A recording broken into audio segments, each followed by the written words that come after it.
Good evening. I'm Alan Jackson, and welcome to Nashville. We're going to begin tonight with what may turn out to be the most important inside government revelation since Watergate, and far more significant. With the release of some previously hidden internal documents, we've now all learned that the 44th President of the United States tried to unseat the incoming 45th President, just as he was about to take office. Well, according to new evidence from the Director of National Intelligence, President Obama directed a plan to weaponize raw intelligence in order to completely undo then President-elect Donald Trump.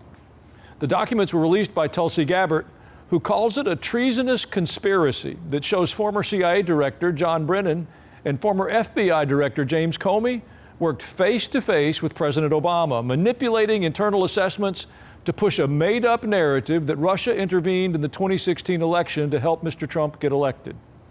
Well, as the DNI director put it, Obama officials manufactured intelligence with information they knew is not true and then pushed it through their media friends. Listen to how Tulsi Gabbard described it. The implications of this are frankly nothing short of historic. Over 100 documents that we released on Friday really detail and provide evidence of how this treasonous conspiracy was directed by President Obama just weeks before he was due to leave office, after President Trump had already gotten elected. This is not a Democrat or Republican issue. This is an issue that is so serious it should concern every single American. Well, with that, I want to bring in one of our regular Washington guests, Ned Ryun. He's the founder of American Majority and someone with a lot of knowledge in the ways of Washington. Ned, welcome back. Great to be back with you, Alan. Tulsi Gabbard has already sent this to the Department of Justice with a criminal referral, and she says there's more documentation to come. So let's start by giving us your assessment of how big a deal this really is. It's massive. You mentioned Watergate in your opening monologue. I think this makes Watergate look like amateur hour, small ball. Russiagate to me is what we long suspected, Alan, was that eventually we would find ourselves back in the Oval Office with Obama and Biden implicated in being part and parcel to this hoax of Russian collusion. And now, as Tulsi said on Friday, over 100 documents that showed not only were they aware of and part of this treasonous and I would say seditious conspiracy against Donald J. Trump, it very much looks like Barack Obama was quarterbacking the attempts to take out the newly elected and soon to be sworn in Donald J. Trump. And so the important thing for me is that people actually be prosecuted, that they actually realize, receive the full extent of the law and the consequences for their decisions because of what it means for this country. And Tulsi kind of alluded to that, but I think we need to focus on the fact that what Barack Obama and John Brennan and Comey and Andrew McCabe and James Baker, all of the folks that were heavily involved, Susan Rice, what they were doing was denying the peaceful transfer of power. They were trying to thwart the will of the American people and the duly elected president in free and fair elections, the results of those. And we're using these institutions, whether it's the DOJ or the FBI or the intel community, as political weapons against a political opponent over policy differences. And so the massive abuse of public trust, the massive abuse of power, and what I consider highly illegal acts, the only way that you can restore trust and confidence in these institutions, and I think things that are very fundamental to who we are as a country, is for there to be consequences. And I'm not meaning stripping people of security clearances. I'm meaning prosecuted to the full extent of the law and receiving the ultimate end of that, which is probably jail time. And I just want to, there's two other things, while I'm sitting here thinking about this that I want to make a point. I didn't make the rules to this new game where you can prosecute former presidents and give them mugshots. I didn't make the rules to that game, but those are the rules. And I think we should play that game by the rules that the left made. And I think Barack Obama should receive exactly what he deserves for quarterbacking this seditious conspiracy. But the other thing I also want to point out, Alan, is this. A lot of the co-conspirators in this grand conspiracy to take out Donald J. Trump are the corporate propagandists. Think about what took place. Barack Obama, Comey, Brennan, all of them cooked up this hoax to take out Trump. the way they facilitated getting that story into the public eye, injecting that poison into this country, was through the corporate propagandists. So the corporate propagandists don't want to talk about this because you know why? They were the co-conspirators in trying to take out the duly elected president of the United States. So as we're looking at Barack Obama and Brennan and Comey and everybody else, I think we need to have a hard look at a lot of these people that are sitting at CNN, MSNBC, Washington Post, New York Times, and other outlets that were part and parcel to this treasonous conspiracy. Well, Ned, I agree with you. I think there's something that makes many of us uncomfortable with investigating a former president, former administration. On the other hand, if being in the White House gives you carte blanche to break any law you want to, we will have no liberty and freedom. So it seems to me that this has to be pursued. This isn't a political agenda. This is a freedom of speech, a freedom issue for all American people. Am I reading that right? It's also about rule of law. It's also about, do we actually believe in the rule of law? If you've broken the law, it doesn't matter your station in life, what connections you might have. One of the founding principles of this country is all stand equal before the law. Doesn't matter your position or power or money. And so for us to restore trust in institutions and to restore trust in the idea of rule of law and equal application of the law, I think a lot of American people have lost trust in our institutions because they see very powerful people getting away with what they consider to be highly illegal acts and don't face any consequences. So for us to have consequences now, I think is going to really decide, or not, is going to decide who we are as a people 20 years from now. So this has implications now, but the process of restoring who we are as a republic and the idea of rule of law. But if we don't do anything now, Alan, I guess I've got real questions as to who we're going to be as a people in a country a generation from now. Well, despite the scale of what we've just learned, if you listen to much of the American media, this major piece of news doesn't even seem to rate.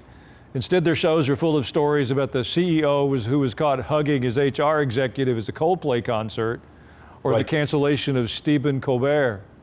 Are they just going to ignore this like they did the immigration crisis? They're going to do their best. I mean, let's not forget, Washington Post, New York Times, they won Pulitzers for their coverage of the Russian collusion story. I believe it was in 2018. And so when I say they're co-conspirators, they were part and parcel of actually fomenting and amplifying this narrative that somehow Donald Trump was a traitor to his country. So the last thing that they actually want to do is have a deeper conversation about what actually took place, and they will attempt another conspiracy of silence. The conspiracy of silence about Joe Biden's health. I think they're going to attempt another conspiracy of silence about Barack Obama and their role in that attempt to take out Donald Trump. So I do not expect them in any way to cover this in a meaningful way because of what they will be implicated in themselves. Well, Ned, please stay with us for another segment. I want to get into how this ties into the book you released this spring. Yep. If you don't have it yet, it's called American Leviathan. And in it, you'll find all sorts of inspiration on how to take on the Beltway-driven authority when America was really built to be run by you, the people. I'll be right back.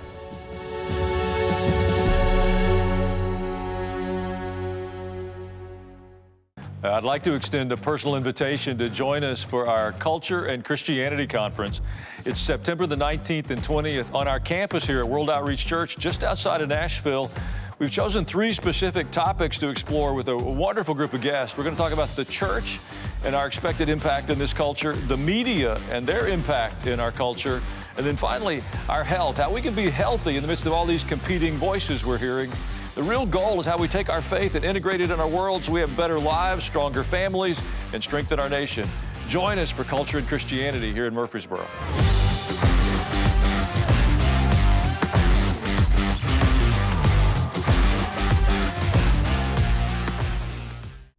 Hey, I want to give you a personal invitation to join my podcast, Culture and Christianity. For a person to think that the Bible is not political, you don't know the Bible. We're trying to understand how to take our faith outside the walls of the church and live it out in the marketplace. He will show you what to do, whether it's in our communities, in our country, or other places in the world. So I brought in some friends, some people that are trying to do this. How could anyone call themselves Christian and be pro-choice? Is beyond my comprehension. But I think he wanted them open and in need of him every day. We have been living through a season of unprecedented deception, propaganda, manipulation. Everybody says, oh, Israel is attacking schools in the Gaza Strip. I want to be a part of seeing culture and Christianity intersect. Hope you enjoyed the podcast.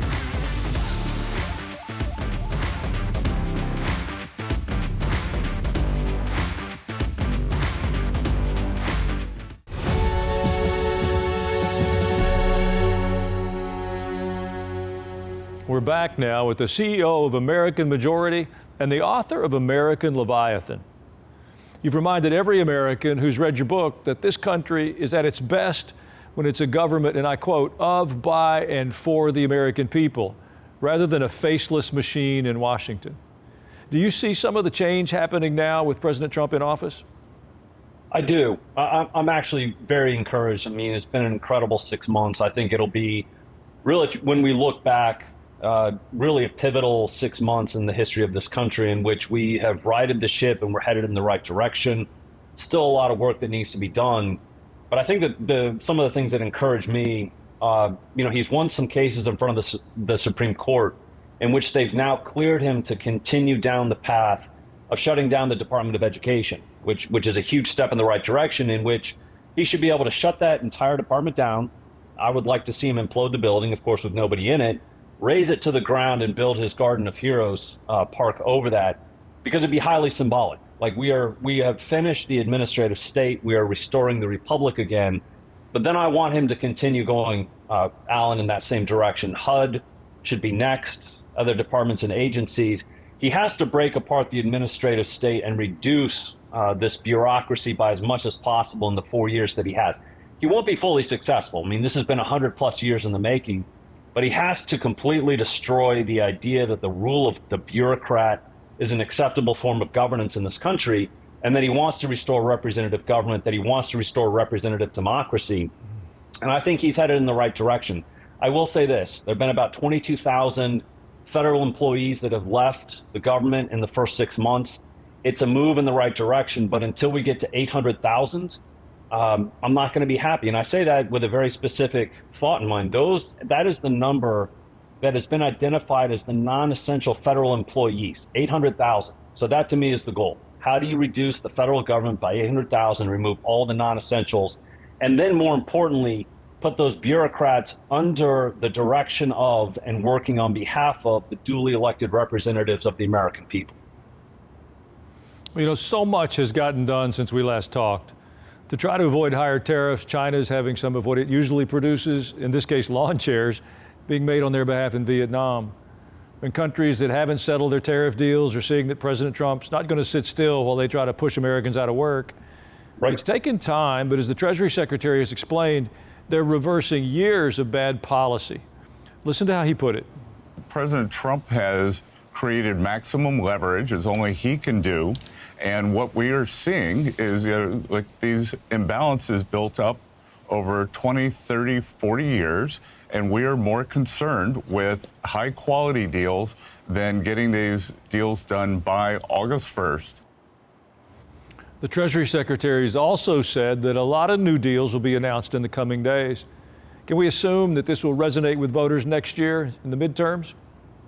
I think so. I think obviously the panicans in April that were thinking the sky was falling, that this was going to bring on a recession, were of course clearly wrong as we see the market coming back. And I couldn't be happier with what Trump and Scott Bessent are doing in writing. And as Scott Bessent so rightly said, this has been decades in the making. You're not going to fix it overnight.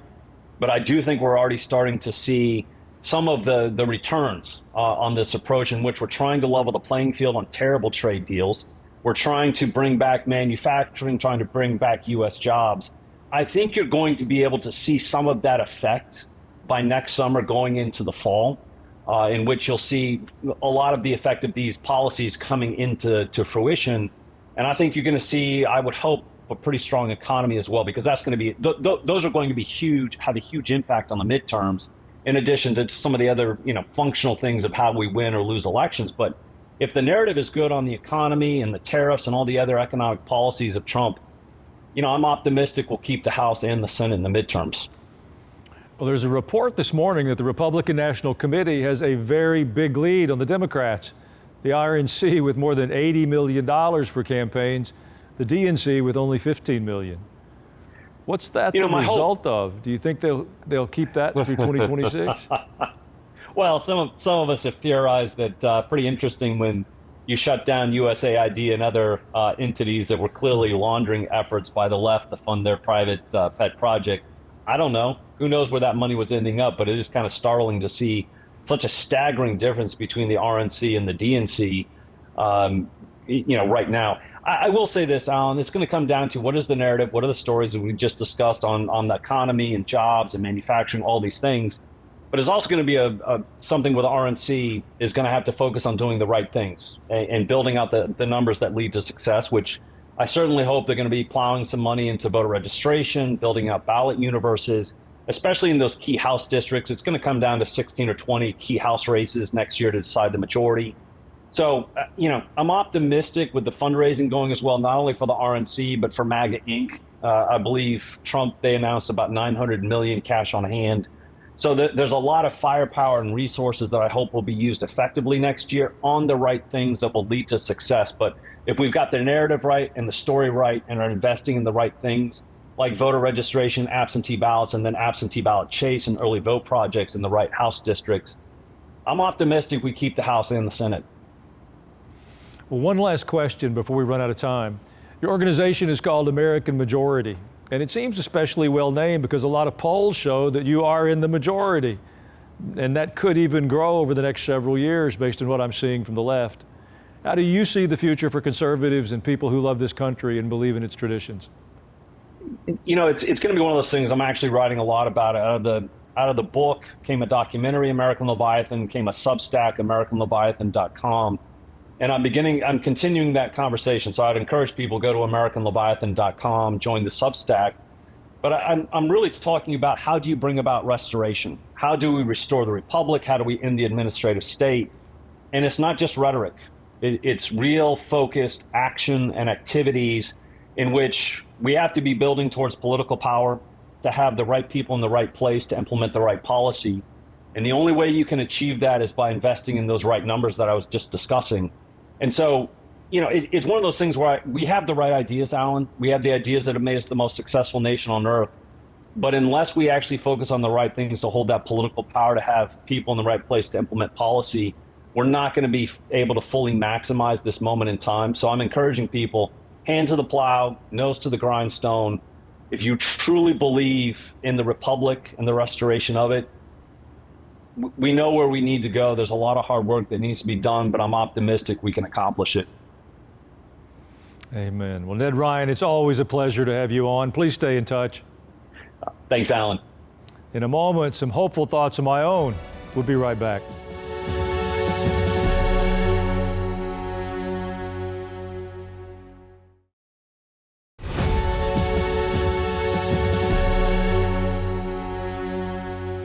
We are living through a season of unprecedented manipulation and deception, and it's not just a recent phenomena. We've seen the deterioration of trust in places that I thought were cornerstones of trust. We saw the FISA court sign off on a surveillance of a presidential candidate, which in my thinking was pretty close to unprecedented in American history. The CDC stated emphatically to follow the science. But what gave me pause was science doesn't change at a state line. The science in Tennessee should be the same as science in California or the science in New Jersey, and it wasn't. Dr. Fauci was quick to dismiss the idea that COVID could have originated from a lab in Wuhan, China, saying scientific evidence showed the virus could not have been man-made. This is the same Dr. Fauci who once stated, and I quote, "Attacks on me are quite frankly attacks on science." Well, recently had the one-year anniversary of the assassination attempt with then-candidate Trump in Butler, Pennsylvania. There's still major gaps in the information that we're given. We don't know how much of former president could have been left so vulnerable to such an attack. And now the director of national intelligence, Tulsi Gabbard, has brought to light something deeply troubling. It's documents that show Obama-era officials knowingly manufactured intelligence and then handed it off to their allies in the media to run with it. We have to understand this season in spiritual terms. This isn't just a political issue. Truth matters. Integrity matters. Unfortunately, we can't just blame the government. The church has left much to be desired because we don't want to talk about current events. We can't expect the government to be truthful and forthright if we sit passively in our churches, only wanting to discuss first century culture. To move forward, we have to decide to engage and impact our culture with our biblical worldview and biblical truth. We'll be right back with your emails.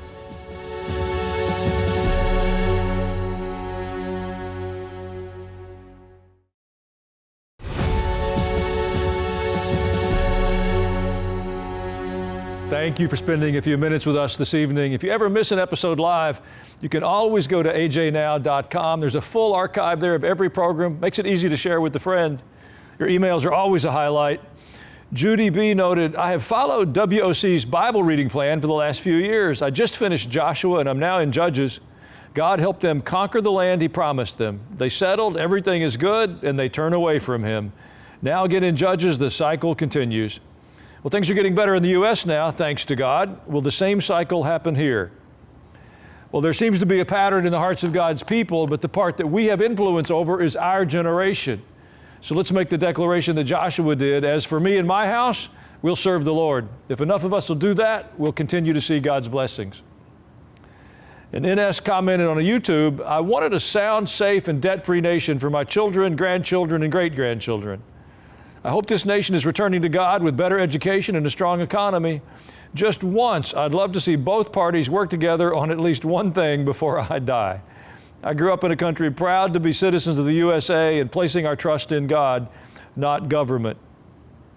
Well, I can share that dream with you, and I think it will begin, quite honestly, in the hearts of God's people. If we will turn our faces to the Lord again, I think we'll see that reflected in the people that we send to Washington, D.C. And Sarah said, I love watching your programming every night of the week. I only wish your show was an hour long. Well, Sarah, some days I wish that, and some days I'm happy that it's 30 minutes. So you pray. If the network says yes, we'll have the discussion. I'm Alan Jackson. You have a wonderful evening.